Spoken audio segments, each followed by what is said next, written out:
Paz do Senhor Jesus a todos, amém? Vamos ficar de pé, vamos ler a palavra de Deus em abertura do nosso trabalho, em nome do Senhor Jesus.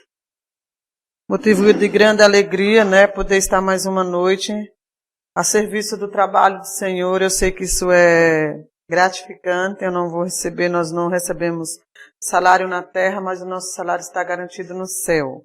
Por nos dedicarmos o quanto podemos na obra do Senhor, amém? Vamos abrir a nossa Bíblia para 2 Timóteo, capítulo 3, versículo 16. Para nós lermos a palavra do Senhor e orarmos a Deus, amém? Paz, Senhor Jesus, para os nossos internautas, que Deus possa estar nos abençoando nessa noite, de uma forma toda especial e abrindo nossos corações para entendermos a sua palavra.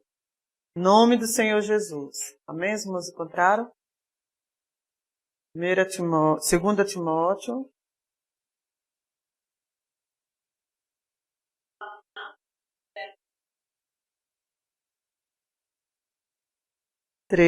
Capítulo 16.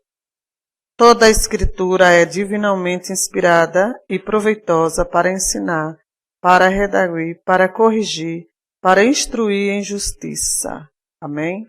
Então, toda a Escritura, a Bíblia por si, ela é divinamente inspirada por Deus, pelo Espírito de Deus, e ela que nos ensina. Amém? Querido Deus, nesse momento, Pai Santo, que mais uma vez na Tua presença nos encontramos nesta noite. Senhor, eu te louvo, Pai, por mais um dia, mais uma oportunidade, Pai, pelas bênçãos do Senhor derramadas sobre as nossas vidas, Pai, pois a cada momento que nós temos de estar na Tua presença, na Tua casa, Senhor, é bênção de Deus, é Deus que nos concede, é um privilégio, Senhor, é uma oportunidade única, meu Deus, e por isso eu te agradeço, Senhor, por estar mais uma vez aqui, meu Deus, com as irmãs, os irmãos, até mesmo com os irmãos à distância, Senhor. Meu Deus, que Deus possa nos abençoar de uma forma toda especial nesta noite. Jesus se faça presente, abrindo nossa mente, nosso entendimento para nós compreendermos a Tua palavra. Senhor, eu sei que compreendendo a Tua palavra, Senhor, ninguém vai conseguir tirar da nossa mente e do nosso coração aquilo que Deus colocou em nossos corações. Pai, é uma parte, Jesus, da qual, Senhor, nós somos bem-aventurados em estarmos aqui aprendendo de Ti. Nos abençoa nessa noite, meu Deus, e nos dá a inspiração do Teu Espírito, Pai, para que podemos compreender, Papai, a Tua palavra, Pai, em nome de Jesus. Amém. Poder sentar? Em nome do Senhor Jesus Cristo.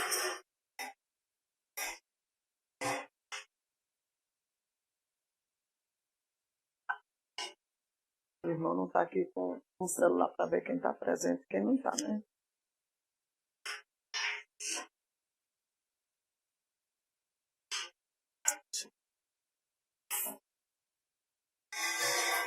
Alcion.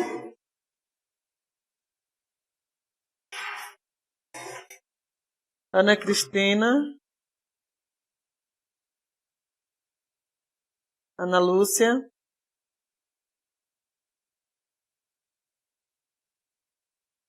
Carliene. Cleuto Vieira. Dácio Ramon, ele não veio? Elinete.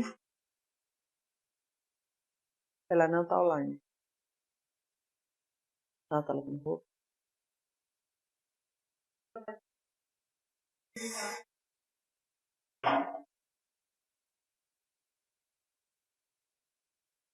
Jéssica Priscila. Não?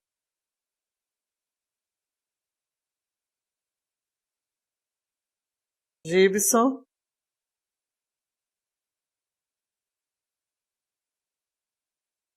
Giolanda.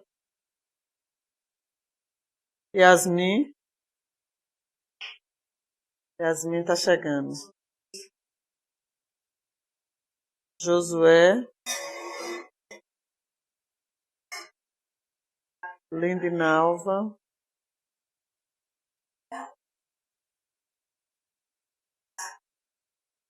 Lucicleia, Magda, Nelson,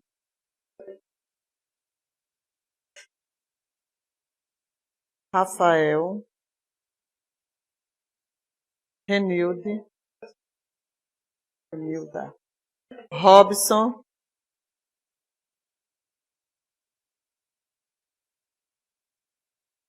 Valdésia,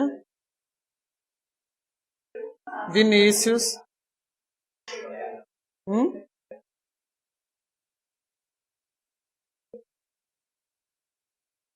Norma.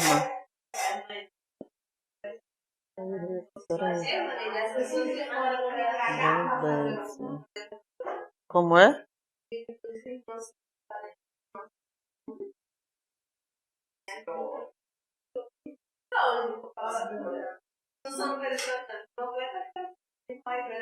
Eles vão fazer. Norma. Eles fazem, tem que fazer. Não, pra vir pra cá. Eu não sei se eles vão vir pra cá, não sei se só eles recebem o diploma, né?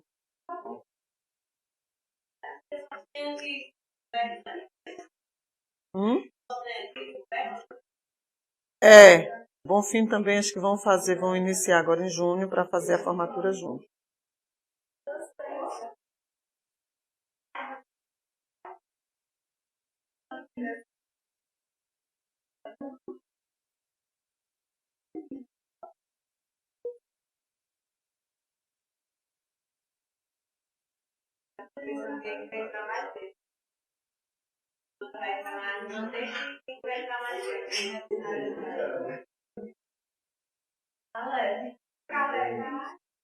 Daqui para lá já dá.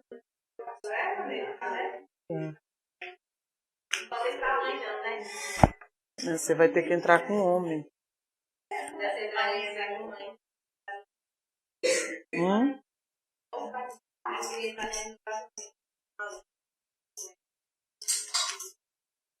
O exercício de segunda-feira, quem ainda não entregou, por favor. Ainda não era para trazer hoje o exercício anterior para vocês, eu já corrigi. Só que ainda falta um aluno que está demorando de me dar essa resposta. Mas eu já tenho uma nota de vocês, estão de parabéns, graças a Deus, é sinal que vocês compreenderam, né? Depois a gente vê na hora que estiver explicando. Se entendeu. Mas se entender assim. Nós vamos ter que até pregar, tá bom? A homilética. Amém? Então, abra sua apostila para a página 56. Nós estamos estudando o altar do holocausto, não é isso? E a gente parou aqui no altar do holocausto, que é feito de bronze. A cobertura do altar do holocausto é 56. Estamos falando do bronze, que o altar do holocausto, a cobertura dele era de bronze. Então, estamos aprendendo a respeito do bronze, qual o significado, os exemplos que o bronze, né, traz para a gente nos dias de hoje. Amém? Nós paramos aqui na página 56. 56. E nós vamos iniciar aqui. Falamos do exemplo do bronze sobre a justiça de Deus, né? O juízo de Deus. Na aula anterior, o bronze representa também, ele é o julgamento de Deus. Né? E nessa aula, a gente vamos aprender que há outros exemplos, claro, no Antigo Testamento, que ilustra a ideia do bronze como sendo associado como juízo. Quando Israel murmurou contra Deus, que tinha acabado de entregar seus inimigos na sua mão, ele enviou serpente para castigá-los por causa dos seus pecados. Deus libertou o povo de Israel da mão dos seus inimigos, né, que era lá no Egito, ele sofria muito. Quando eles se viram já livre dos seus inimigos, né, Faraó e sua carruagem, começaram a murmurar contra Deus, né? Começaram a reclamar, porque andar pelo deserto exige passa por muitas dificuldades, né? Então eles começaram a reclamar. E para Deus, irmãos, murmuração é pecado. Deus considera como pecado da murmuração. Nós não podemos estar murmurando, né, de tudo que acontece nas nossas vidas, porque Deus abomina, para Ele é pecado, é o pecado da murmuração. Não podemos ser crentes murmurosos, estar murmurando de tudo, amém? Então, quando eles começaram a murmurar, Deus começou a castigar, enviou serpente para castigá-lo por causa dos seus pecados, que era o pecado da murmuração. As serpentes tinham uma mordida venenosa e mortal.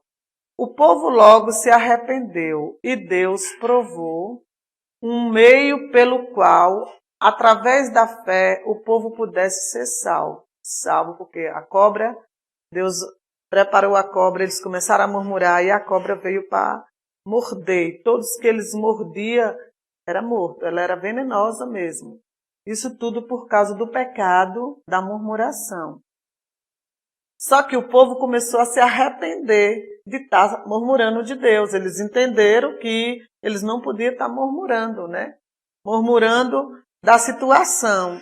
Aí quando eles se arrependeram, Deus providenciou uma outra serpente, um outro meio, para que eles pudessem ser salvos. Moisés levantou uma serpente abrasadora, uma serpente de bronze. Aí já foi uma serpente feita de bronze. Sobre uma haste. Quando alguém era mordido por essas serpentes, se olhasse para a serpente de bronze, salvava do julgamento pelo pecado, a mordida da serpente abrasadora. Está escrito em Números 21, 6 e 8. Abra aí, irmão. Para a gente ver, né?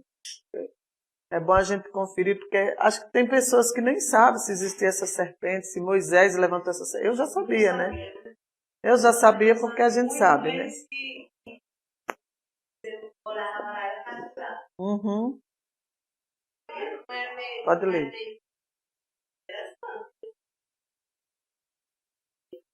Então o Senhor mandou entre o povo serpentes ardentes, que morderam o povo, e morreu muito o povo de Israel. Pelo que o povo veio a Moisés e disse: havemos pecado, porquanto temos falado contra o Senhor e contra ti. Ora ao Senhor que tire de nós estas serpentes. Então Moisés orou pelo povo, e disse o Senhor a Moisés: faze uma serpente ardente e põe-na sobre uma haste, e será que viverá todo mordido que olhar para ela. Amém? Tudo isso fala de nosso Senhor Jesus Cristo, que foi levantado numa haste, a cruz, e julgado pelos pecados, disse Jesus, e do modo porque Moisés levantou a serpente no deserto, assim importa que o Filho do Homem seja levantado, para que todo que nele crê tenha a vida eterna. Então Jesus, irmãos, ele foi levantado numa haste, da mesma forma que Moisés levantou aquela haste, o povo estava lá murmurando, reclamando. Deus levantou as cobras para morder e matar, porque o salário do pecado é a morte, né?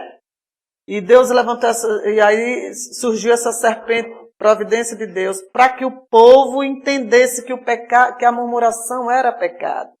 Então eles entenderam, falaram para Moisés: pecamos contra Deus. Ora para Deus perdoar, para Deus, né, nos perdoar. Ele orou e Deus falou para Moisés: Moisés, levanta essa haste. Todos que olharem para essa serpente e que foram mordidos pelas cobras, eles vão viver, eles não vão morrer. Jesus foi levantado na cruz, porque o nosso pecado era a nossa condenação. Nós estávamos condenados eternamente. Aí Jesus, ele foi levantado nessa haste que era a cruz. Ele disse que do mesmo modo que Moisés levantou para que o povo de Israel não morresse com a mordida das cobras, ele também seria levantado para que todo que olhasse para o Calvário não viesse morrer nos seus pecados. A misericórdia de Deus. Não, ele deixou que... Primeiro ele criou a cobra para morrer, né? Exatamente, porque quando o homem entende que está errado e que se arrepende, Deus entra com perdão. Então a cobra de bronze já foi uma forma de Deus perdoar os pecados deles. Da mesma forma que Jesus Cristo foi levantado para perdoar os nossos pecados, né? Quando nós nos arrependemos, quando nós aceitamos a Ele e reconhecemos que Ele foi, que a cruz do Calvário Jesus morreu na cruz do Calvário para nos perdoar. Então, da mesma forma que o povo lá entenderam que eles estavam errados, que eles murmuravam contra Deus e que eles estavam em pecado, Jesus também entendeu que o mundo inteiro estava em pecado e que precisava ele ser levantado para perdoar, amém? Está escrito em João 3, versículo 14 e 16.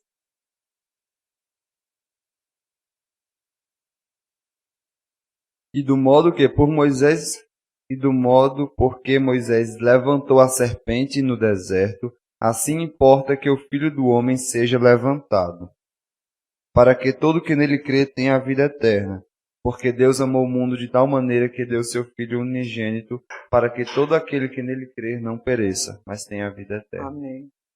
No Calvário, tudo isso foi cumprido em Jesus. Ele foi julgado pelos nossos pecados. Ele julgou a Satanás, a serpente e, junto com ele, todo o pecado, a doença e a morte. Ele tomou sobre si o castigo de todos nós, porque o salário do pecado é a morte. Amém? O salário do pecado é a morte. Está escrito Romanos 3, 21 e 23. E 6, 23, também de Romanos está escrito que o salário do pecado é a morte. Então, se eles pecaram, o povo de Israel pecaram na murmuração, foram mortos, né? O versículo diz que muitos foram mortos. Se nós não nos arrependermos dos nossos pecados, o salário dele é a morte eterna. Amém? Pode. Mas agora se manifestou, sem a lei, a justiça de Deus, tendo o testemunho da lei e dos profetas. Isso é, a justiça de Deus pela fé em Jesus Cristo, para todos e sobre todos os que crerem, porque não há diferença. Porque todos pecaram e destituídos estão da glória de Deus. Todos pecaram e destituídos estão da glória de Deus. Pecado tem de ser punido. E segundo a Bíblia, tem de ser punido com a morte. Assim Cristo Jesus se fez pecado por nós. 2 Coríntios 5, 21.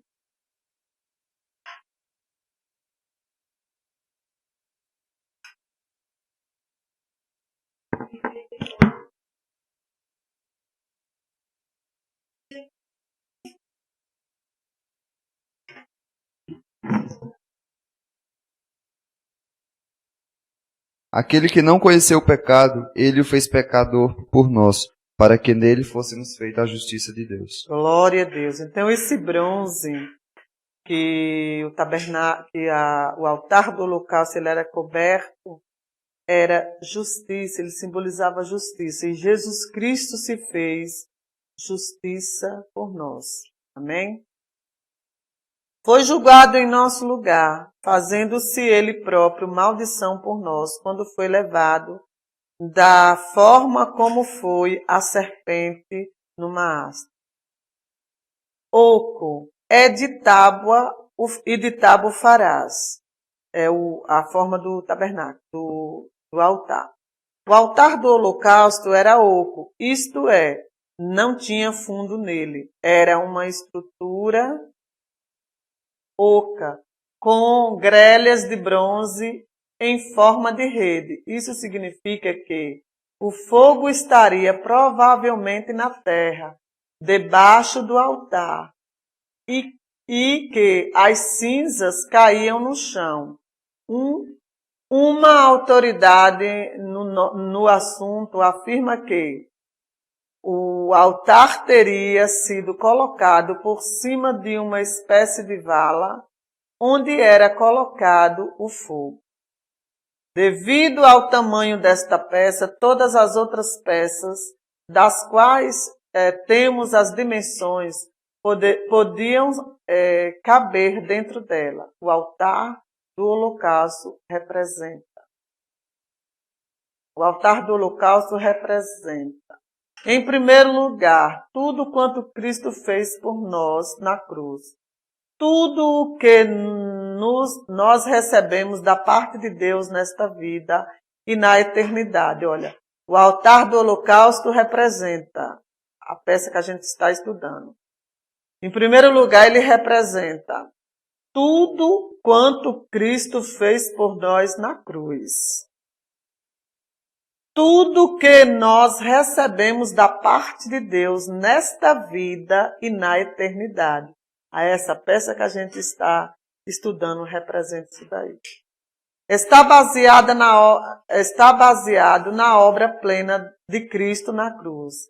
Ele pagou tudo. Ele venceu cada adversário maligno. Sua obra na cruz é a garantia de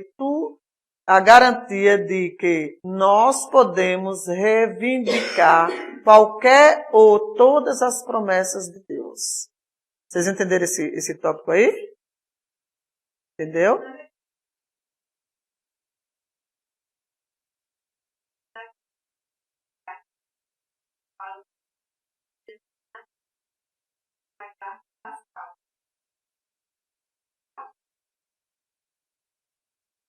Porque tem a mente fraca. Você entendeu como, Carlinha? Não, eu entendi. Deus pagou lá na cruz por nós.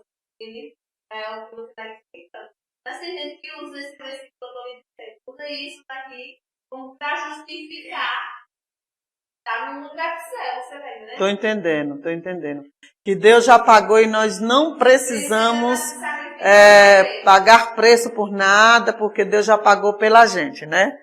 Claro, o preço do pecado Ele já pagou por nós, com certeza Ele já pagou o preço do pecado. Mas claro que nós, para poder conseguirmos também, nós também temos que pagar, temos que renunciar. Se nós não renunciar, não adianta nada. Então, o que ele está dizendo, esse tópico está falando aqui, que como o tabernáculo, como o altar do holocausto representava Cristo, que pagou tudo por nós, lá no tabernáculo, ali era perdoado os pecados do pessoal. Eles levavam lá as suas ofertas, faziam o sacrifício com sangue, né? E ali era encher o suave, subir a Deus, e Deus perdoava o pecado do povo. Jesus morreu para perdoar os nossos pecados. E por nós acreditarmos realmente nesse plano de Deus, o que diz que nós podemos reivindicar qualquer ou todas as promessas de Deus. Quando nós acreditamos que Jesus venceu tudo isso por nós, nós tomamos posse da nossa vitória. Então o que? A nossa salvação está garantida porque nós tomamos posse. As bênçãos espirituais estão garantidas na nossa vida porque nós tomamos posse. Também as materiais, como Jesus diz em sua palavra, né? Buscai primeiro o reino de Deus e a sua justiça, as demais coisas serão acrescentadas. É claro que nós somos abençoados, nós tomamos posse das nossas bênçãos. Não somos pessoas para estar sofrendo, né? Sofrendo, que nem o pessoal aí fora, sofrendo enfermidade, miséria, espírito de misérias, porque nós somos gratuito por Deus, recebemos essas bênçãos dele, nós temos que tomar posse delas, acreditar e tomar posse da nossa vitória, amém? Tanto espiritual quanto material, amém?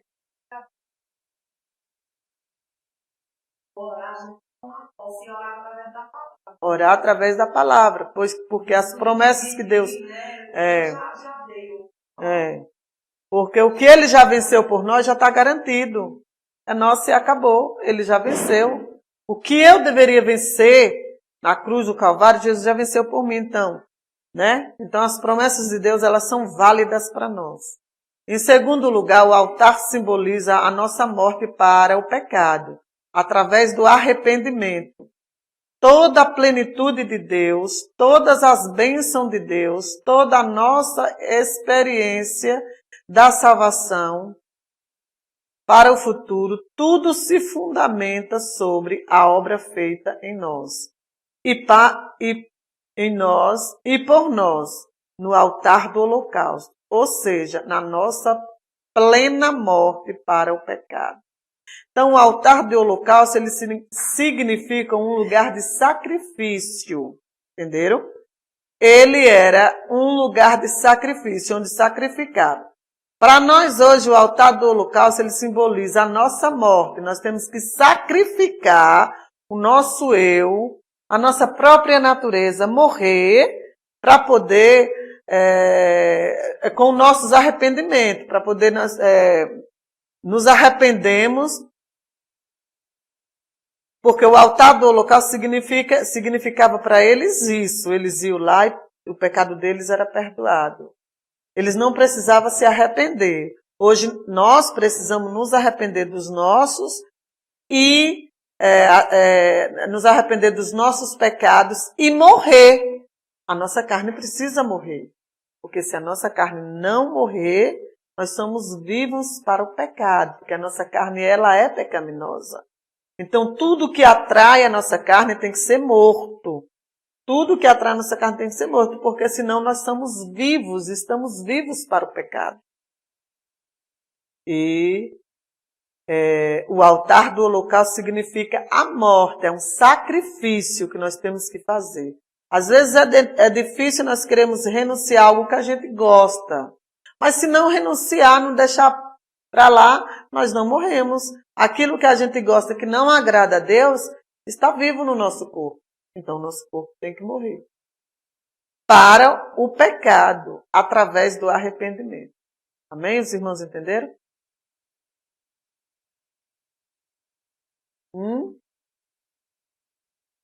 Entenderam e compreenderam? Amém. O altar estava situado em frente à porta do átrio. Porás o altar do holocausto diante da porta do tabernáculo, da tenda da congregação. Está escrito em Êxodo, capítulo 40, versículo 6. Abra aí, irmão. Já abriu? Êxodo. Porás também o altar do holocausto diante da porta do tabernáculo, da tenda da congregação. Diante da porta. O altar do holocausto era o primeiro objeto a ser visto pelo pecador, ao se aproximar de Deus. Então, para entrar dentro da tenda, ou que seja, dentro do tabernáculo, passava na porta, a primeira coisa que já via já era o altar do holocausto. Quando o homem realmente queria se aproximar de Deus, ele entrava e seguia, ele já via o altar do holocausto, que significava o lugar do sacrifício. Entendeu? O lugar do sacrifício.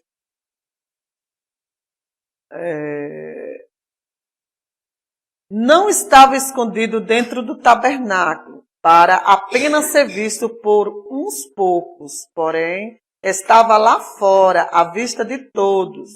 O direito de participar de tudo mais da adoração no tabernáculo e de receber perdão era baseado no cumprimento da condição de Deus. Sem derramamento de sangue não há acesso a Deus e nem perdão dos pecados. Então a condição de Deus era essa. Para chegar diante dele, entrar dentro da tenda, chegar diante de Deus, primeiro tem que passar pelo lugar do sacrifício, que é o altar do holocausto, derramar sangue para poder chegar na presença de Deus. Diga, irmão. Para você poder entrar na presença de Deus, da mesma forma que está. Primeiro tem o altar do holocausto, fazer sacrifício. Depois é que entra na presença de Deus.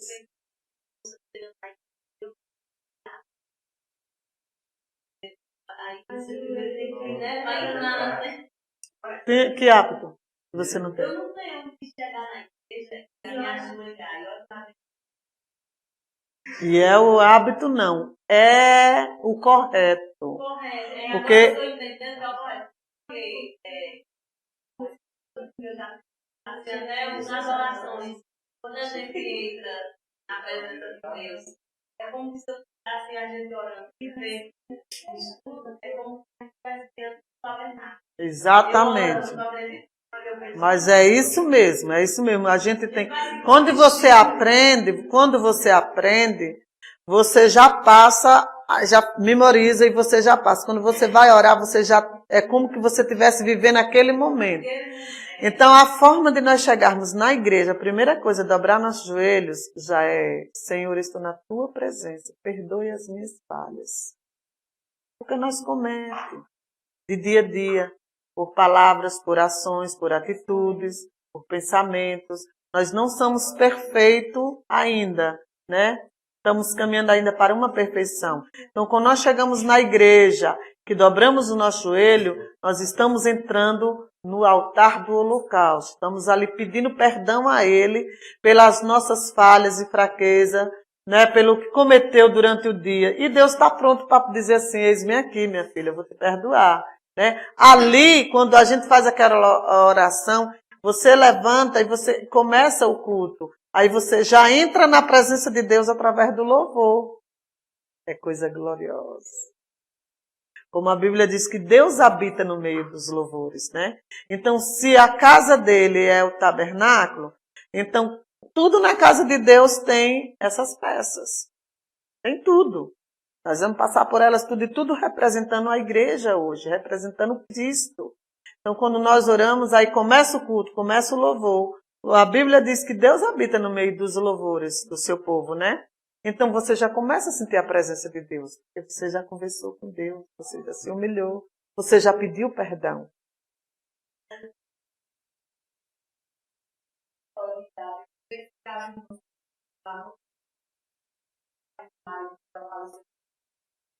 Homem, vamos chegar na igreja, ela não conversa. Ela vai e fala, não vê, né? E aí, acho que ela não sabia, né? Que foi falar com ela.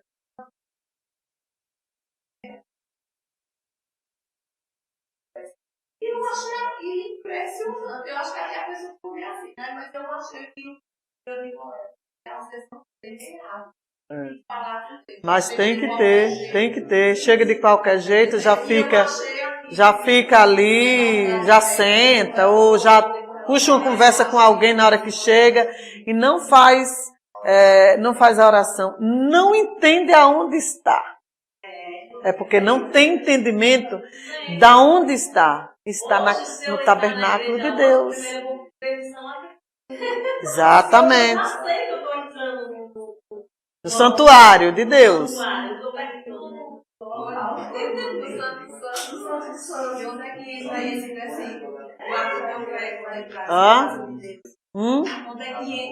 versículo? Guarda teu pé quando entrares na casa de Deus. Aonde é que entra? Como assim? Guarda teu pé quando entrares na casa de Deus. Você quer questão de reverência. É, lógico, é. Mas eu quero ver se é reverência. Eu acredito que seja. Mas também uma reverência no sentido de quando chegar, você tem falar. Claro. Guarda o teu pé quando entrar na casa de Deus, ele está trazendo para tudo. É você ter reverência, você ter respeito, você está na casa de Deus. Você deixar lá fora o que é imundo e entrar para dentro com a sua mente voltada para Deus, buscando a Deus. Né? Hebreus 9, 19, 22. 9, 22. Moisés. Com efeito, quase todas as coisas, segundo a lei, se purificaram com sangue, e sem derramamento de sangue não há remissão. Amém?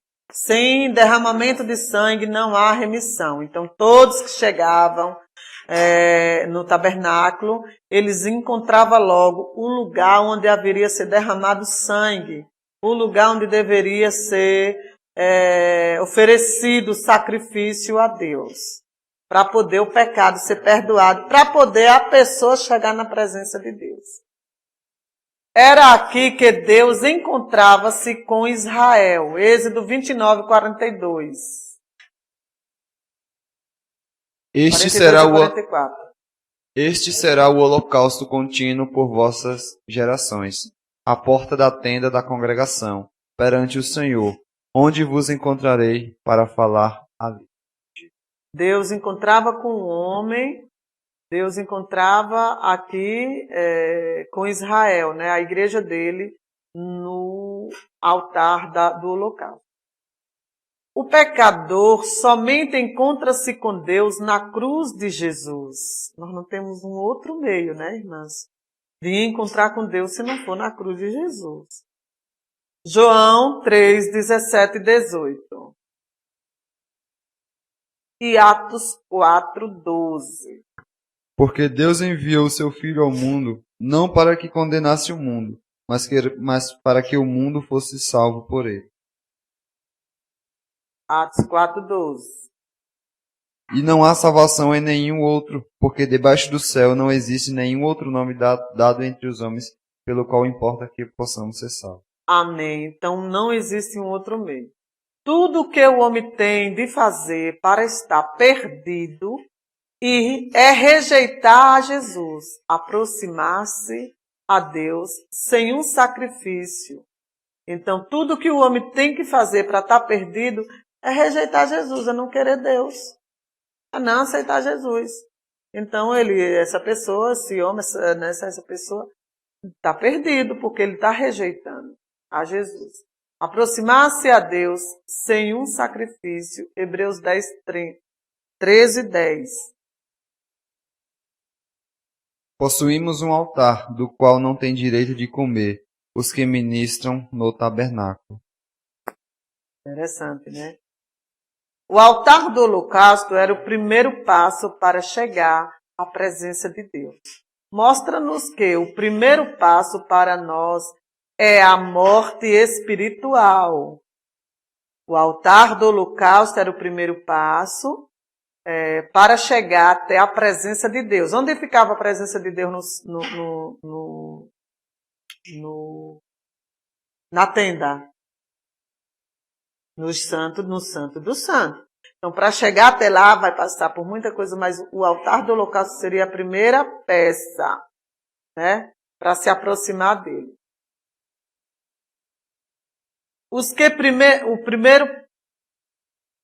O altar do holocausto era o primeiro passo para chegar até a presença de Deus. Mostra-nos que o primeiro passo para nós é a morte espiritual. Então, sempre para nós, o altar do holocausto vai simbolizar a morte espiritual nossa, né?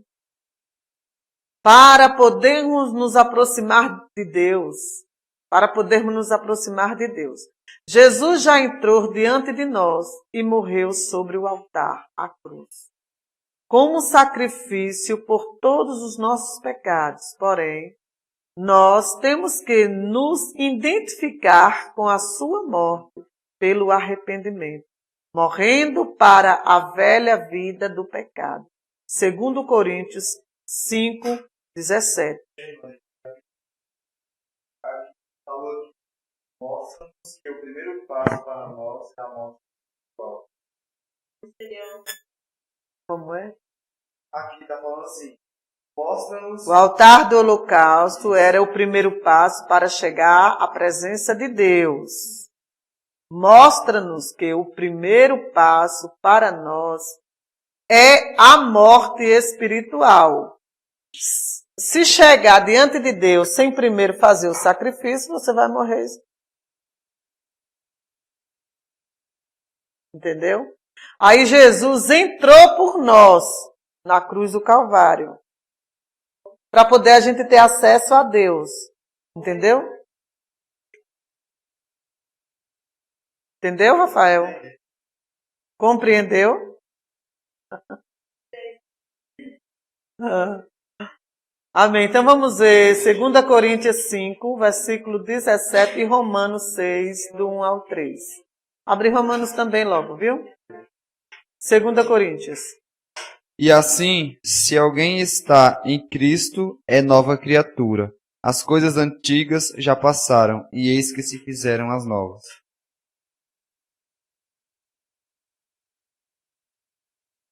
Que diremos, pois?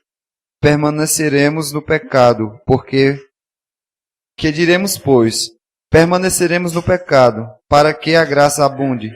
De modo nenhum, nós que estamos mortos para o pecado, como viveremos ainda nele? Ou não sabeis que todos quanto fomos batizados em Cristo Jesus, fomos batizados em sua morte?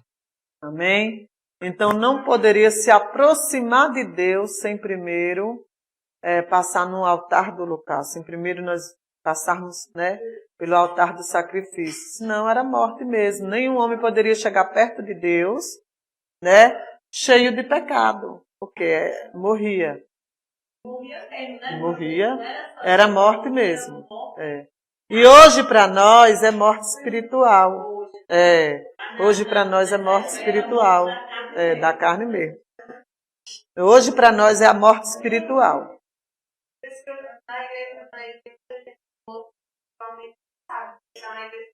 De qualquer jeito. É isso que está falando. Você quer entrar na presença de Deus e você está de qualquer jeito, você não se arrepende, você não pede perdão a Deus, que é o caso que a Norma citou nesse instante, chega na igreja de qualquer jeito, como que a igreja é um lugar de lazer, entendeu? Então, quer entrar na presença de Deus de qualquer jeito, aí é morte espiritual.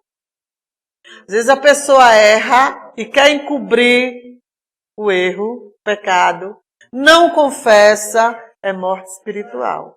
Porque a Bíblia diz que quando nós confessamos as nossas transgressões, os nossos pecados, Deus é justo para nos perdoar. Então a pessoa encobre, erra, encobre o pecado, deixa lá quietinho. Só que está quietinho para o homem, à vista do homem. Mas Deus está vendo. Aí a pessoa morre espiritualmente. Não tem prazer de estar na casa de Deus. Não tem prazer mais de fazer nada para a obra do Senhor. Tanto faz vir como não. Vive uma vida de morte espiritual. Você está entendendo? Compreenderam? Aí, então, por isso que quando a gente falha, é claro que a gente tem que pedir perdão a Deus e até mesmo tem falhas que precisamos confessar. Chegar diante do líder, diante da pessoa que lidera, né?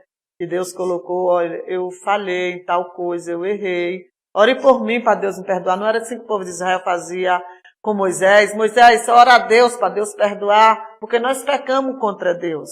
Aí a pessoa encobre, não confessa o seu erro, fica quietinho e acha que vai levar uma vida desse jeito e vai estar tudo bem. Vai não, vai morrer espiritual, está morto. Não tem como ir para frente. Entendeu?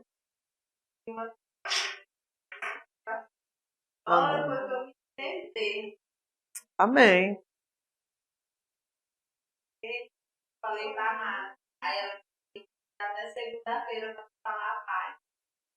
Falar ele, eu vou falar com ele. E eu fiquei com raiva dela na época.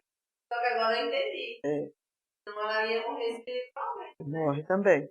Se você falar e você disser assim, olha, aconteceu isso comigo, e você sabe que é pecado, alguma coisa errada, mas fica quieto, não fala nada para ninguém. Se for para mim, já digo logo, nem me conte, porque eu não vou ficar calada, porque é cúmplice de um erro. Quando nós não falamos, não é que a gente está dizendo assim, nossa, ela é minha amiga, eu vou estar entregando meu amigo, minha amiga, não posso fazer isso. Ela confiou em mim, ele confiou em mim. Mas só que só diante de Deus você está sendo cúmplice de um pecado. E você vai receber a condenação também, junto com a pessoa, certo? Então, O certo é você dizer assim, ó, tá me contando? Mas se você não tiver coragem de falar, não me conte não, porque eu não vou guardar pecado de ninguém. É revelar. É revelar. Porque senão a pessoa é cúmplice.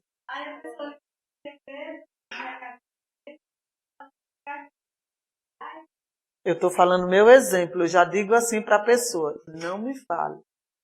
E se ela falar antes de eu dizer isso, eu vou dizer assim, olha, eu vou te dar tantos dias. Não vai contar, não é contando para as pessoas não, Didi. Só que a pessoa não vai sair contando para os outros. Vai chamar a pessoa certa e, junto com você própria, e dizer, olha, ela tem algo para falar para o senhor. E isso, aquilo outro. Ore por ela, porque está um erro. Aí o pastor vai orar pela pessoa o pastor vai orar pela pessoa e Deus vai perdoar. Vai ter a disciplina, porque a disciplina... A Bíblia diz confessar aos outros. Então, posso confessar para qualquer pessoa, não é necessariamente eu faço.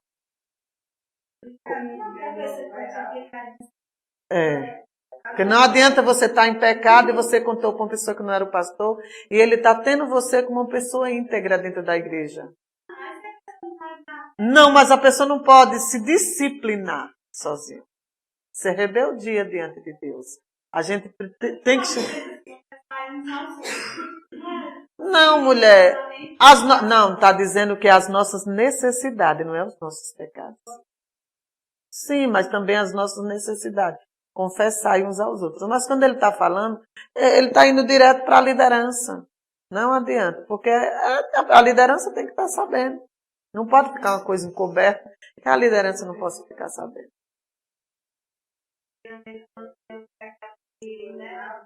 Demorava de cuidar dos revelados. Aí quando a pessoa vê,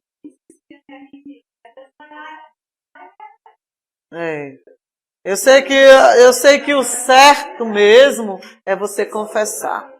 Eu errei, entrei em pecado, eu fiz isso, não foi correto, né? E confessar o seu erro diante de Deus. Amém? O propósito do altar, já ia dizer o propiciatório. O propósito do altar era um lugar de morte. Olha só, o altar era um lugar de morte. Era um lugar de morte. Para que as pessoas traziam seus animais para sacrificar. E o sangue era derramado por seus pecados. Nós já lemos Hebreus 9, 22, não foi? Havia mais de um tipo de sacrifício. Holocausto. Levítico 1, versículo do 1 ao 17. Nós não vamos ler não, que é muito grande. Está escrito, vocês podem examinar depois. O sacrifício do gado, bovino, ovino, rola, pomba. Estes eram oferendas da congregação. A congregação oferecia a Deus essas oferendas. Oferta de manjares. Está escrito em Levítico 2, mas também não tem nenhum versículo. Flor de farinha, azeite, incenso, pão sem fermento e mel. Oferta de paz, gado, bovino, ovelha e cabras. Era oferecido em ação de graça. O povo queria agradecer a Deus por alguma bênção, por alguma coisa, por um livramento. Eles ofereciam no altar do holocausto, o animal era levado até lá para ser morto. Eles ofereciam gado bovino, ovelhas e cabras. Oferta do pecado, Levítico 4 e 5. Sacerdote, bezerro. Congregação, bezerro. Príncipe, cabrito macho, quer dizer o bode. Está escrito em Levítico 4, 22 e 24. Leia esse daí, em Números 3, 30 e 31. 4, 22 a 24. E quando um príncipe pecar e por ignorância fizer alguma de todas as coisas que o Senhor seu Deus ordenou, se não fizessem, se tornará culpado. Ou se o pecado em que ele caiu lhe for notificado, trará por sua oferta um bode sem defeito. Amém? E porá a mão sobre a cabeça do bode e imolará no lugar onde se imolará o holocausto perante o Senhor. É oferta pelo pecado. Então, o pecado do príncipe era um cabrito macho, era um bode. Pessoas comuns, uma cabra, está escrito em 4, 27 ao 29. Vê aí.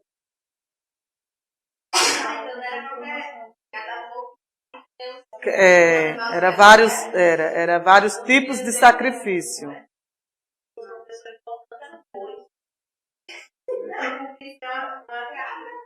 Se qualquer pessoa do povo da terra pecar por ignorância, por fazer alguma das coisas que o Senhor ordenou... Eu estou mandando eles prestar atenção no versículo. Acompanhe o versículo que ele está lendo, viu? Vamos. Se qualquer pessoa do povo da terra pecar por ignorância, por fazer alguma das coisas que o Senhor ordenou, se não fizessem e se tornar culpada, ou se o pecado em que ela caiu lhe for notificado, trará por sua oferta uma cabra sem defeito pelo pecado que cometeu, e porá a mão sobre a cabeça da oferta pelo pecado, e a imolará no lugar do holocausto. Então o sacerdote com o dedo tomará o sangue da oferta e porá sobre os chifres do altar do holocausto, e todo o restante do sangue derramará à base do altar. Amém. E era pessoas comuns, né? Por ignorância pecasse, a cabra seria o sacrifício. Oferta pelo pecado contra o próximo. Está escrito em Levítico 6, do 1 ao 7. E Números 16, 19. Um carneiro dos rebanhos. É restituição por inteiro do que havia sido roubado ou enganado, mais a quinta parte. Lê aí Números 16, 19.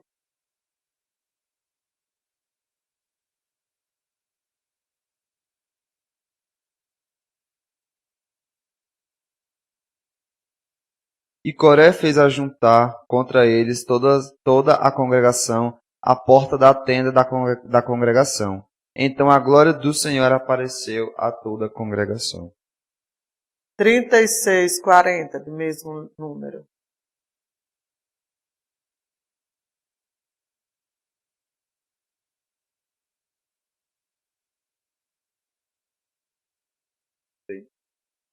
Não? 36, 40?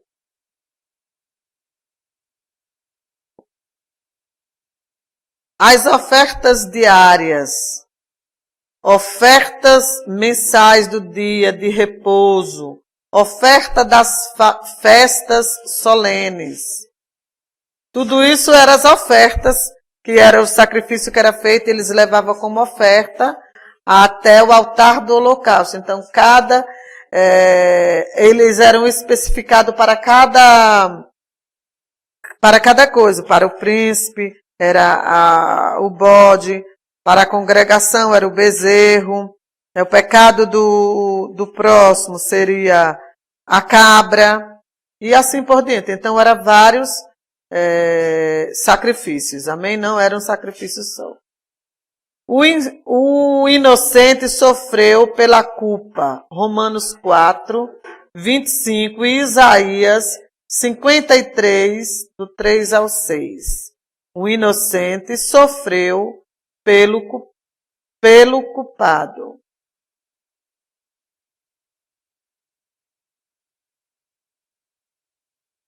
O qual por nossos pecados foi entregue e ressuscitou para a nossa justificação. Isaías 3. Vocês vão lanchar hoje? Só vamos terminar isso aqui. Porque assim diz o Senhor, por nada fostes vendidos, e sem dinheiro sereis resgatados. Porque assim diz o Senhor Deus, o meu povo no princípio desceu ao Egito para nele habitar, e a Assíria sem razão o oprimiu. Agora que farei eu aqui, diz o Senhor, visto de ter o meu povo levado sem preço? Os seus tiranos sobre eles dão uivos, diz o Senhor. O meu nome é blasfemado, incessante todo dia. Estava lendo aonde, Rafael? Aí eu disse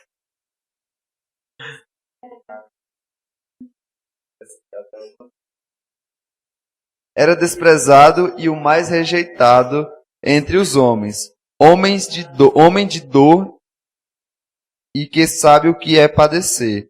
E como um de quem os homens escondem o rosto, era desprezado, e dele não fizemos caso.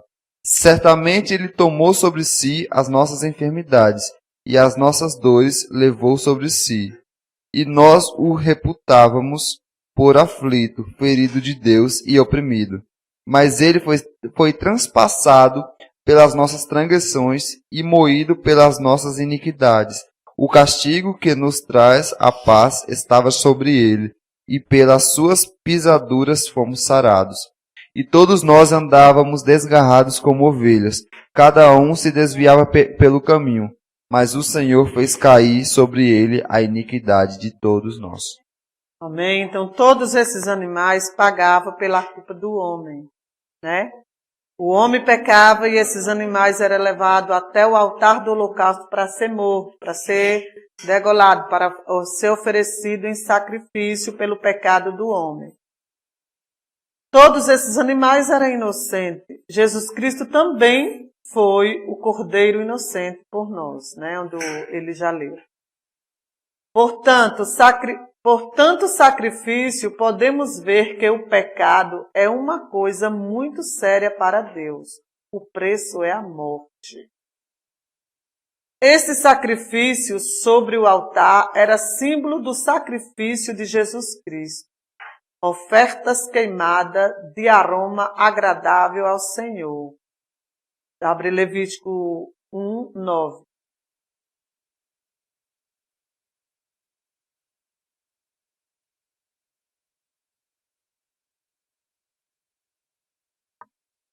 Porém, as estranhas e as pernas, o sacerdote as lavará com água, e queimará tudo isso sobre o altar, e holocausto, oferta queimada de aroma agradável ao Senhor. Aleluia. Cristo vos amou e se entregou a si mesmo por nós, como oferta e sacrifício a Deus em aroma suave. Efésios 5, 2.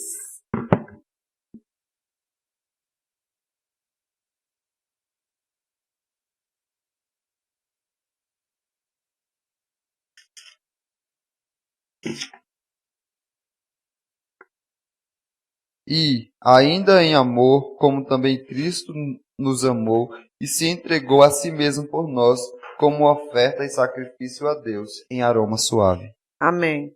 Então pode ir para o lanche, para o intervalo de vocês, retornando logo mais para nós ganhar tempo, que nós temos que terminar esse holocausto hoje.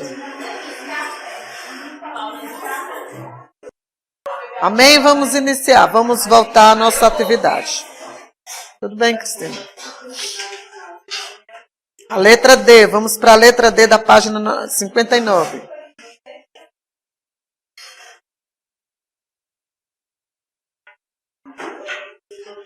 A construção do tabernáculo, a construção do altar, na letra D. Amém, irmãs? Já conversaram lá fora. Como se te mostrou no monte, assim o fará. Aí é Deus falando com Moisés. Ele mostrou para Moisés no monte, assim ele poderia fazer a construção do altar do holocausto. Êxodo 21, 8. O altar do holocausto foi projetado pelo Espírito e sabedoria de Deus, feito segundo o modelo divino que foi revelado a Moisés. Nada foi deixado à imaginação do homem. Êxodo 31, do 1 ao 6. O altar de holocausto simboliza a graça de Deus, porque o plano era dele e não do homem. O mesmo é verdadeiro em relação à cruz. O plano de Deus era Jesus morrer na cruz do Calvário para perdão dos nossos pecados. Da mesma forma que o altar do holocausto simboliza a graça de Deus, porque o plano de Deus era dele e não do homem. O mesmo é verdadeiro em relação à cruz do Calvário. Foi a sabedoria de Deus que planejou a redenção do homem pelo sangue. E é o Espírito de Deus que efetua e aplica a obra da cruz. Zacarias 4:6 e João 3:15. O irmão não está aqui para ler? Tudo tinha que ser segundo o modelo divino. Deus tem um plano que foi idealizado antes mesmo da criação do homem. E todo plano de redenção e de salvação é a operação da sabedoria e do Espírito de Deus, conforme com o modelo. Então, todo plano, Deus tem um plano que foi idealizado antes mesmo da criação do homem. Qual foi o plano de Deus antes da criação do homem?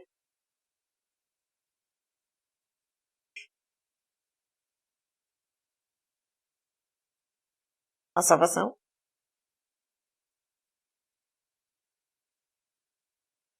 O plano de Deus, ó.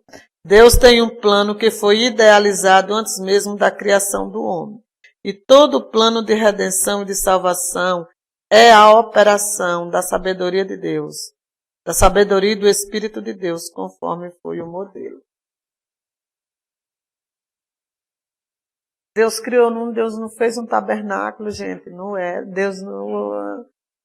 Vocês já responderam até.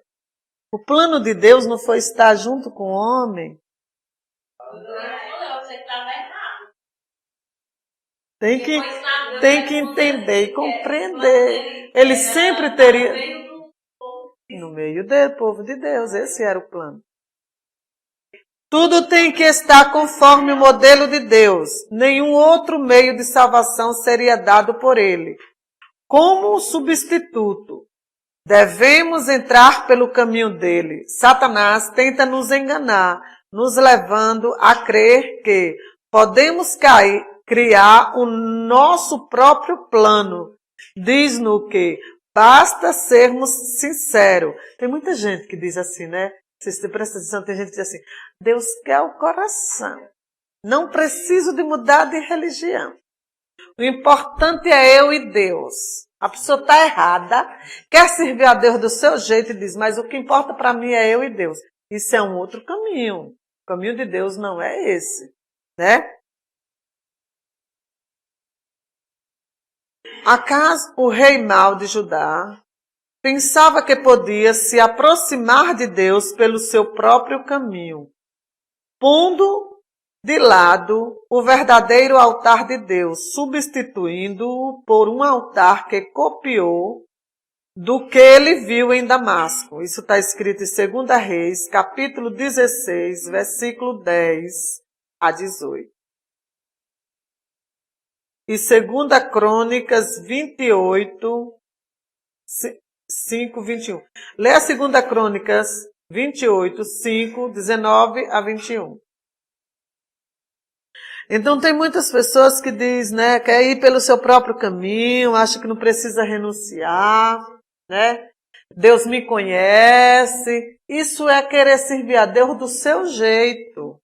Deus não aceita isso. Tem que ser pelo caminho dele. Tem que ser do jeito dele, pelo propósito, no mesmo propósito dele, do plano dele. Leia. Pelo que o Senhor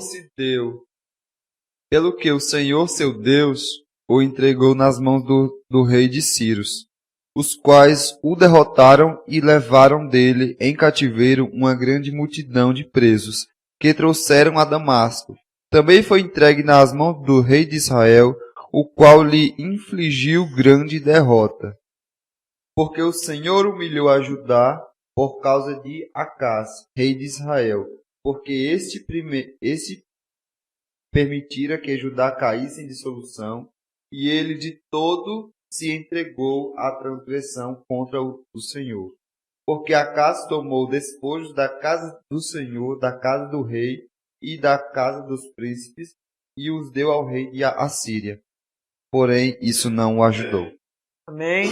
Então, veja, ele quis fazer do jeito dele. Ele era um rei de Israel, porém um rei mau. Não teve êxito no seu reinado, porque ele queria fazer do seu jeito. E as coisas de Deus nós não podemos fazer do nosso jeito. É do jeito de Deus.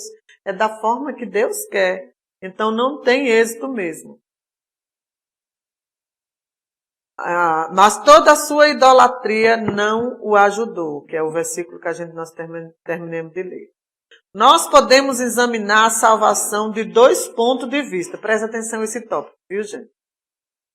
Nós podemos examinar a salvação de 2 pontos de vista. Podemos olhar para o ponto de vista de Deus ou pelo ponto de vista do homem. Deus começa com a Arca da Aliança e avança até encontrar-se com o homem no átrio, diante do altar do holocausto. Portanto, ele aproxima-se do altar do holocausto.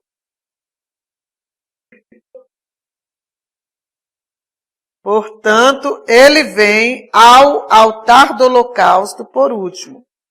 É esse o caminho de aproximação de Deus ao homem caído. Esse é o caminho de aproximação de Deus ao homem caído, quer dizer, o homem no pecado. A aproximação do homem a Deus dar-se ao contrário da aproximação de Deus.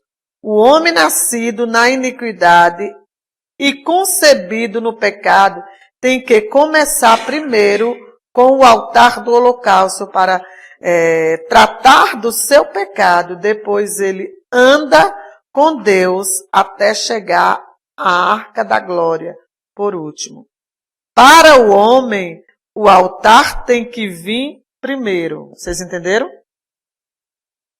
Não? Para Deus, quer dizer, Deus vem até o altar do holocausto a encontrar com o homem no seu pecado. Porque no altar do holocausto não é o lugar onde se perdoa os pecados, né? O lugar do sacrifício.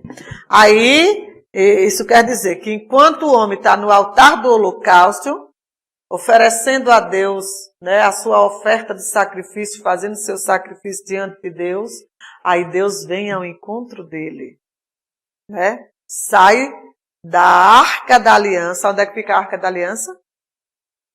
Do Santo do Santo. Aí ele sai do seu lugar e vem até o homem. Ele vem ao encontro do homem. Mas o homem, para ir até Deus, é ao contrário. Ele tem que ir pelo altar até chegar a Deus. Vocês entenderam? Porque é no altar que os pecados são perdoados. É a mesma coisa que nós falamos anteriormente, que nenhum homem pode chegar a Deus cheio de pecado, porque era morte, não é isso? Vocês entenderam agora? Compreenderam? Amém. Então o homem chega por último, é na Arca da Glória, na Arca da Aliança. Deus chega primeiro no altar para receber o homem, né? No altar do holocausto. Se Deus não tivesse provido o altar pela sua graça, o homem jamais poderia chegar ao lugar santo, porque onde habita a presença de Deus, o homem não chega de qualquer jeito. Você vê que quando Deus falava com Moisés lá no Monte Sinai, né? Deus falava com ele a uma distância. Quando Deus mandou Moisés se aproximar dele, ele disse o quê? Tira a sandália do teu pé. Moisés poderia entrar, mas ele tinha que tirar a sandália do pé, porque o lugar onde ele estava pisando era santo. E nem o homem pode entrar na presença de Deus de qualquer jeito. Ele tem que se purificar da sua iniquidade, do seu pecado, para poder entrar na presença de Deus. Entenderam? Compreenderam? Havia somente um altar, Havia somente um altar, um tabernáculo e um só caminho. Há um só mediador entre Deus e o homem, Jesus Cristo, o homem. Tá vendo? Ninguém pode edificar o seu próprio altar. Todos, sem exceção, têm que vir ao altar de Deus através da fé na expiação pelo sangue.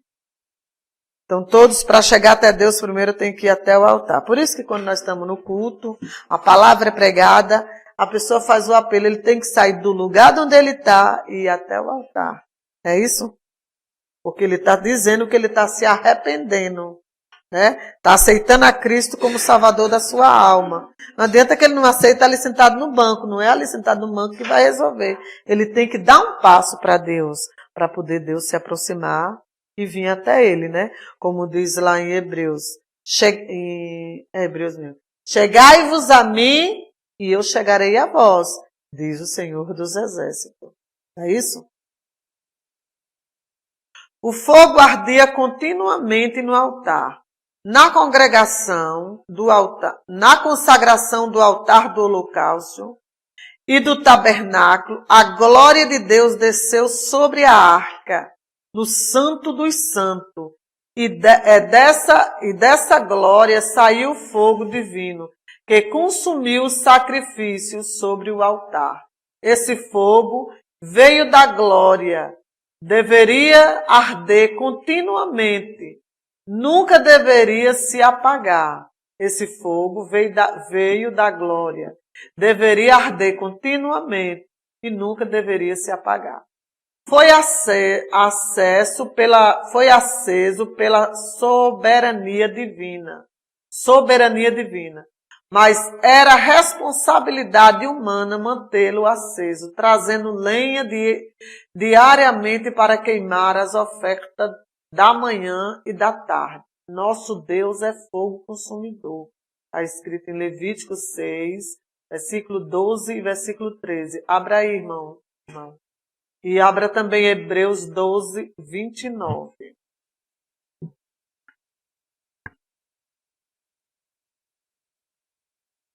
O fogo, pois, sempre arderá sobre o altar, não se apagará, mas o sacerdote acenderá a lenha nele cada manhã e sobre ele porá em ordem o holocausto, e sobre ele queimará a gordura das ofertas pacificadas.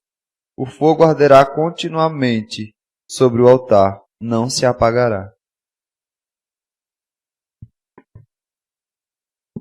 Hebreus 12, 29. Porque nosso Deus é um fogo consumidor. Amém? Ele é um fogo consumidor. Deus acendeu o fogo, mas os homens têm que mantê-lo aceso. O crente tem que manter a chama divina, trazendo lenha espiritual diariamente e apresentando a si mesmo como sacrifício vivo a Deus. Efésios 5, versículo 1 e Levítico 1, 9.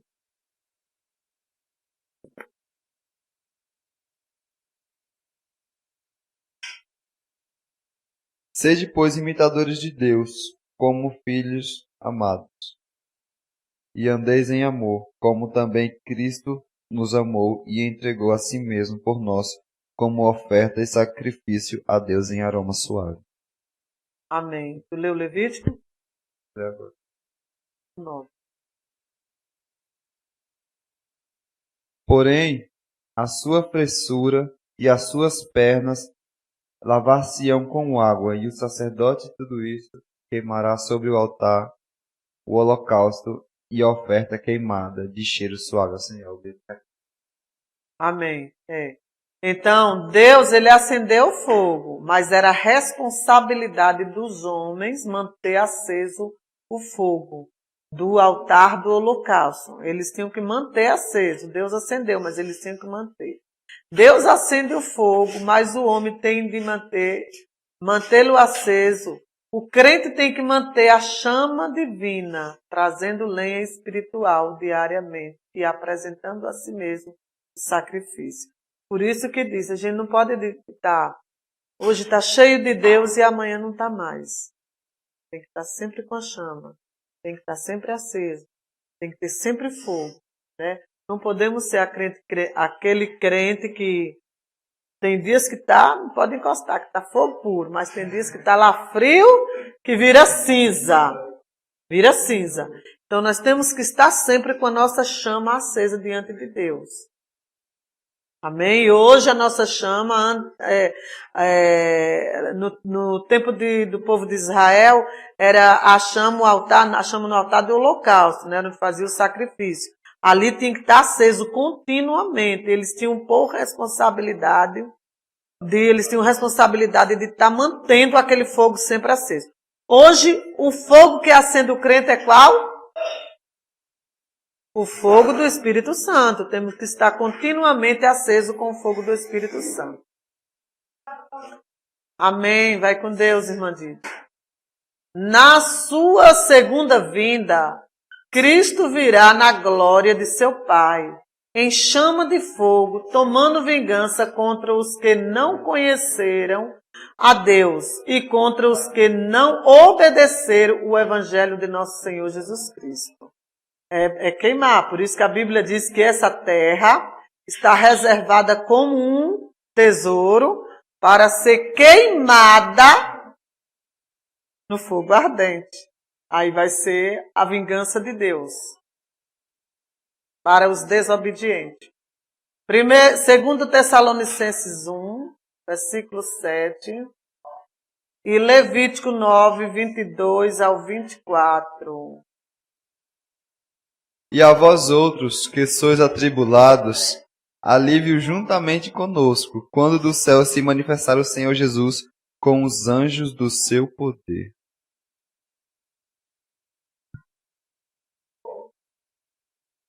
Lê o versículo novamente, Rafa. Lê esse aí tu leu novamente aí, de Tessalonicenses. E a vós, que sois atribulados, alívio juntamente conosco, quando do céu se manifestar o Senhor Jesus e com os anjos do seu poder.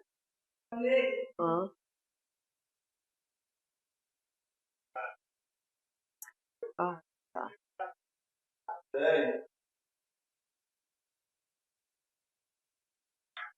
Através das... Ainda tem um versículo? Levítico, né? Não, deixa o Levítico para nós adiantar. Através das Escrituras, nós temos exemplos desse fogo divino, caindo em sinal de aceitação por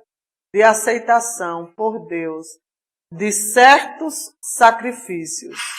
O fogo caiu sobre a oferta de Abel, está escrito em Hebreus, capítulo 11, versículo 4. Gênesis 4, do 1 ao 6. Vai abrindo aí, viu, Rafinha? O fogo caiu sobre o altar no tabernáculo de Moisés, quanto à sua congregação. O fogo caiu sobre o altar de Davi, no lugar onde seria edificado o templo. Achou? Veja aí no altar de Abel. Hebreus 1, 4 e Gênesis 1. Só Hebreus. Pela fé, Abel ofereceu a Deus maior sacrifício do que Caim, pelo qual alcançou testemunho de que era justo. Amém. Então, dando a Deus testemunho dos seus dons, e por ela, depois de morto, ainda fala. Ainda fala, né? Que a oferta de Abel foi aceita. Quando uma oferta era aceita, o fogo descia. Quando não era aceita, o fogo não descia. O fogo caiu sobre o altar do holocausto no templo de Salomão, na sua dedicação. 2 Crônicas 7, do 1 ao 13. O fogo caiu sobre o altar de Elias no Monte Carmelo. 1 Reis 18, 38 e 39. Leia 1 Reis 18, 38 e 39. Essas referências que está nos indicando, né? Que Deus aceitou. Que quando era oferecido a Deus, quando o fogo caía, a oferta estava sendo aceita por Deus.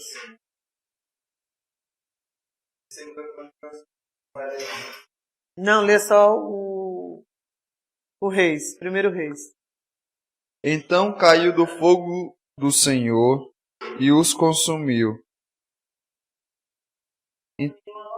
Então caiu do fogo do Senhor e consumiu o holocausto, e a lenha e as pedras e o pó, e ainda lambeu a água que estava no rego.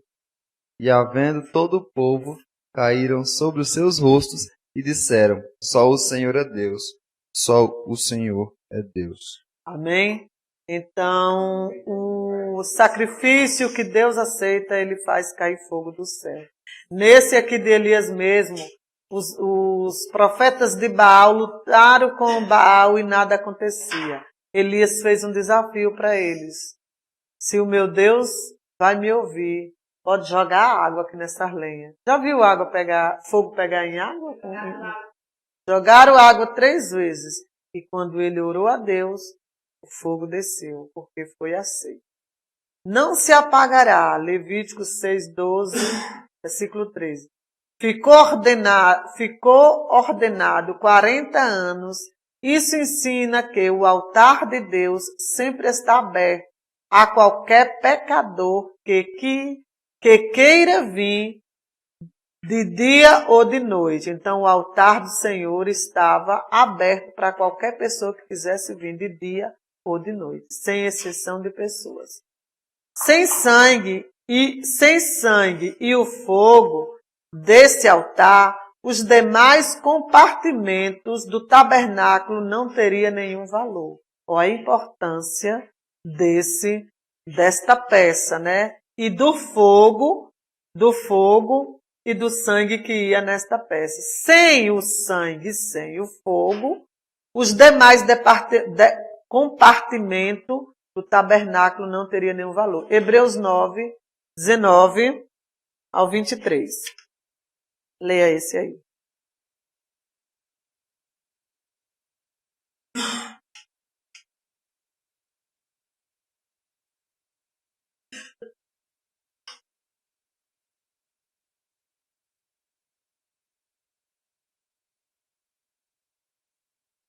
Porque, havendo Moisés proclamado os mandamentos segundo a lei a todo o povo, tomou o sangue dos bezerros e dos bodes, com água e lã, tinta de escarlate e isopo, e aspergiu não só o próprio livro, como também sobre todo o povo, dizendo: este é o sangue da aliança, a qual Deus prescreveu para vós outros. Igualmente também aspergiu com sangue o tabernáculo e todos os utensílios do serviço sagrado. Como efeito, quase todas as coisas, segundo a lei, se purificaram com sangue, e sem derramamento de sangue não há remissão. Amém? Por que a importância, né, do sangue, dessa peça, seria o altar do holocausto? Por conta do sangue e o fogo que descia até lá.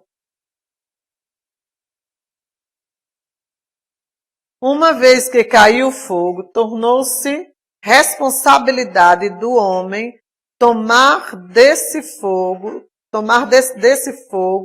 e acender o candelabro e o altar do incenso. Daí, o fogo da glória tornar-se a fogo na igreja no dia de Pentecoste.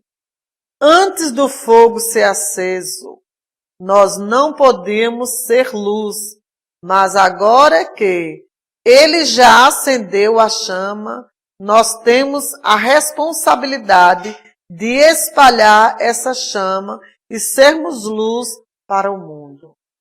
Amém, irmãos? Então, é o que está falando aqui. O altar do holocausto se ele não tivesse sangue, se ele não tivesse derramamento de sangue, se ele não acendesse o fogo, os demais compartimentos não seria tão importante, não teria nenhum valor. Aí diz que com esse derramamento do fogo, né, o fogo caindo, torna-se responsabilidade do homem desse fogo acender o candelabro e o altar do incenso. No altar era desse fogo que se acendia o candelabro de ouro e também o altar do incenso. Aquele que a gente falou logo no início, né, que tinha 2 altares, que era o altar do holocausto e o altar do incenso. O altar do incenso menor, o altar do holocausto maior do que o altar do incenso.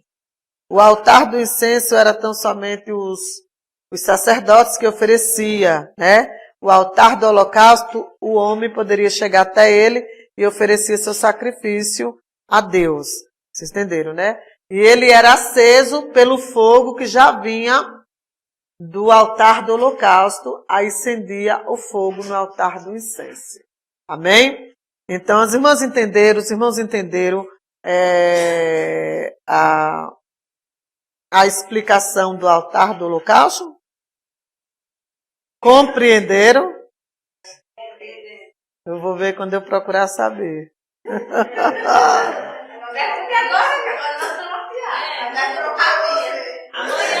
já pode ter esquecido, né? Não, vale no ponto, tá? Falta 5 minutos. Meu caderno lá, vale no ponto, agora nós estamos frios. Amanhã nós estamos frios.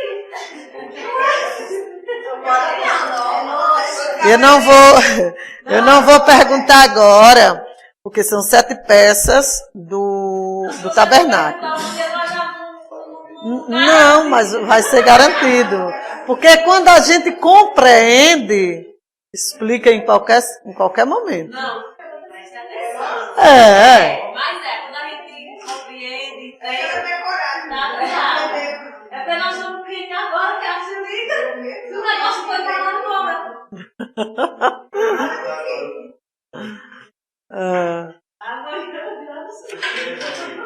Oi. Você vai iniciar o outro negócio?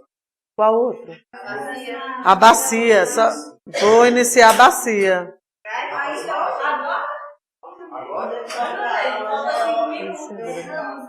Vou iniciar na próxima aula. Só que aí é que eu estou falando para vocês. Por isso que eu não vou fazer pergunta agora. Porque eu vou juntar a bacia, o altar do holocausto com a bacia. Aí vocês vão fazer a descrição dessas 2 peças. Depois eu vou juntar mais 2, são 7. Aqui tem 2, vai ficar 4. Mais 2. Aí vocês vão fazer a descrição de mais 2, para não ir de peça por peça. Entenderam? Se possível for até o desenho, vai ser feito. Tipo um trabalho. Desenhar ele e explicar. Tanto desenhar o altar do holocausto quanto a bacia. Mas isso é depois. Desenhar e explicar. Desenhar e explicar. Conforme vocês compreenderam, né? Nós estamos para aprender. O que não compreendeu, vai compreender depois do resultado, né? O altar do holocausto é a bacia. E o altar do holocausto aí vocês vão explicar o significado dele, o que ele trazia para nós, traz para nós nos dias de hoje, o que ele representava para o povo de Israel, o que ele representava a Cristo e a igreja, tudo isso. Mas vai ser junto com a bacia de bronze, quando a gente terminar a aula da bacia de bronze. Amém? A outra é bacia. Vou juntar os 2. Aí a gente... Hã? Você está de parabéns. Por quê? Porque não vai ficar tudo... A gente vai ficar fazendo... Não, A gente vai juntar... Eu vou estar fazendo para vocês, sempre fazendo exercícios. Depois eu não vou fazer o teste, já vou direto para a prova. Olha, aí é difícil. Quer discutir o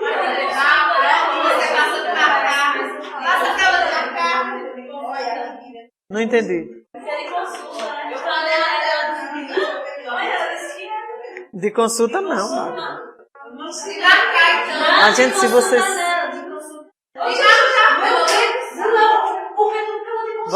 Vamos encerrar para despedir os irmãos e a gente conversa. Amém? Então, na próxima aula, nós vamos estar estudando a bacia de bronze. Com essas condições que eu falei para vocês. Depois, terminando ela, aí eu vou analisar se a gente faz um exercício, um trabalho em grupo, entendeu? Para a gente ver ou como é que a gente vai fazer. Até terminar eu ver. Pode fazer. Nós podemos fazer um trabalho de grupo nas duas peças, nas outras duas peças também. E aí...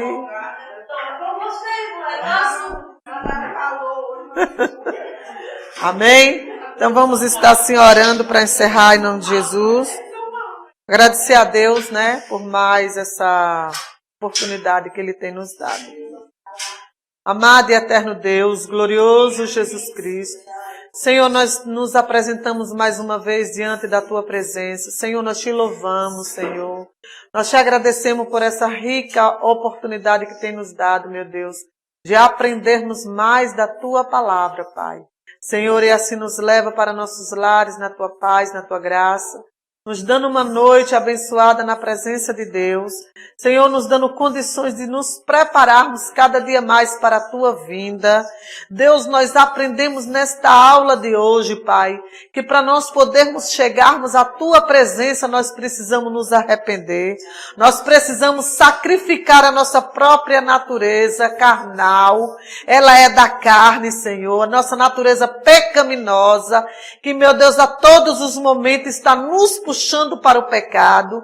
Mas a Tua palavra nesta noite nos ensinou, Senhor, que nós devemos entrar na Tua presença com ato de arrependimento, para poder nós chegarmos diante de Ti, que é um Deus santo. Meu Deus, nos ensine a cada dia, Senhor, a nos comportar como verdadeiros cristãos e cidadãos do céu, não da nossa própria maneira, do nosso próprio jeito de viver, de ser ou de querer Te servir, porque não existe um outro caminho, Senhor, se não for por meio de Ti, Jesus. Deus, nos abençoa, Pai, cada dia mais, nos prepara para a próxima aula, nos dá sabedoria e entendimento, Jesus, para que nós podemos compreender, Senhor, todas as peças do tabernáculo e o que cada uma delas simboliza para nossos dias de hoje. Nos abençoe e nos leva para nossos lares na Tua paz, em nome de Jesus. Amém. Que a paz do Senhor Jesus Cristo esteja em cada coração dos irmãos, nossos irmãos internautas também, em nome de Jesus.